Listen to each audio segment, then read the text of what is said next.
কিভাবে সঠিক নিয়মে টেলিগ্রাম অ্যাকাউন্ট খুলবেন তা এই ভিডিওতে দেখব। সবার প্রথমে আপনার ফোন থেকে প্লে স্টোর ওপেন করবেন, এরপর সার্চ বারে লিখবেন টেলিগ্রাম লেখার পর সার্চ করবেন।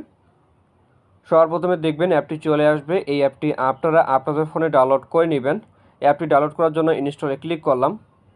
কিছুক্ষণ অপেক্ষা করবেন অ্যাপটি ডাউনলোড হওয়া পর্যন্ত। অ্যাপটি ডাউনলোড হয়ে গেলে অ্যাপটি ওপেন করবেন। ওপেন করার পর এরকম ইন্টারফেস দেখতে পারবেন। নিচের দিকে দেখুন স্টার্ট মেসেজিং, এই অপশনে ক্লিক করবেন। এরপর কন্টিনিউ অপশনে ক্লিক করবেন। আপনার ফোনে যদি কোনো পারমিশন চায় পারমিশনটি দিয়ে দিবেন। এরপর কান্ট্রি অপশন এখানে ক্লিক করবেন। এখানে সবগুলো দেশের নাম আছে, আপনি যে দেশের সিম ব্যবহার করেন ওই দেশের নাম এখান থেকে সিলেক্ট করবেন। যদি বাংলাদেশের সিম ব্যবহার করেন তাহলে বাংলাদেশ রাখবেন, ইন্ডিয়ান সিম ব্যবহার করলে ইন্ডিয়া রাখবেন। আমি বাংলাদেশ রাখলাম। তারপর ফোন নাম্বার ঘরে আপনার যে কোনো একটা মোবাইল নাম্বার বসাবেন, যেই মোবাইল নাম্বার দিয়ে আপনি টেলিগ্রাম অ্যাকাউন্ট খুলবেন। মোবাইল নাম্বার বসানো হয়ে গেলে এই তীর চিহ্নে ক্লিক করবেন। এরপর আপনাকে বলবে আপনার নাম্বারটি ঠিক আছে কি না। যদি নাম্বারটি তুলতে ভুল হয় তাহলে এডিট অপশনে ক্লিক করে আপনি নাম্বারটি ঠিক করতে পারবেন।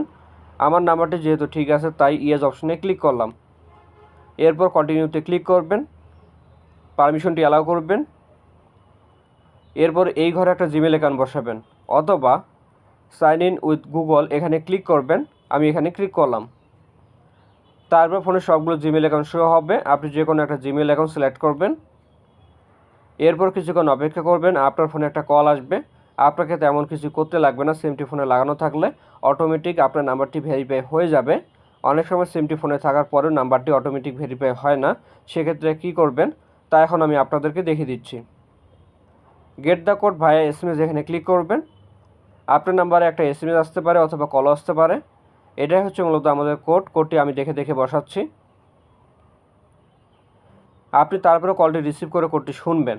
কোডটি শোনা হয়ে গেলে এখানে বসাবেন। কোডটি বসানোর পর নেক্সট পেজে আপনাকে নিয়ে যাবে। এবার আপনার নামটি বসাবেন। প্রথমে আপনার নামের সামনের অংশ বসাবেন, এরপর আপনার নামের শেষের অংশ বসাবেন। এবার এই তীর চিহ্নে ক্লিক করবেন। তো দেখেন 2 মিনিটে টেলিগ্রাম এখন খোলা কমপ্লিট। এবার দেখিয়ে দিচ্ছি কীভাবে সেটিং করবেন। নোটিফিকেশন পারমিশনটি দিয়ে দিবেন, কন্টিনিউতে ক্লিক করবেন, অ্যালাউ করলাম। এখানে একটা পেন্সিল আছে, এখানে যদি ক্লিক করেন তারপর কন্টিনিউতে ক্লিক করে পারমিশনটি অ্যালাউ করবেন। এরপর আপনি এখানে দেখতে পারবেন আপনার কন্ট্যাক্ট লিস্টে যাদের টেলিগ্রাম অ্যাকাউন্ট খোলা আছে তাদের প্রোফাইলগুলো। আমি এই প্রোফাইলে ক্লিক করলাম। এখান থেকে আমি একে যে কোনো মেসেজ পাঠাতে পারবো, যেমন হাই লিখলাম, এবার সেন্ড করছি। শুধু মেসেজ না, ফটো ভিডিও সব কিছু পাঠাতে পারবেন। তো এই ছিল আজকের ভিডিওটি ভালো লাগলে লাইক করবেন। দেখা হচ্ছে নতুন কোনো ভিডিওতে। সকলে ভালো থাকবেন, ধন্যবাদ।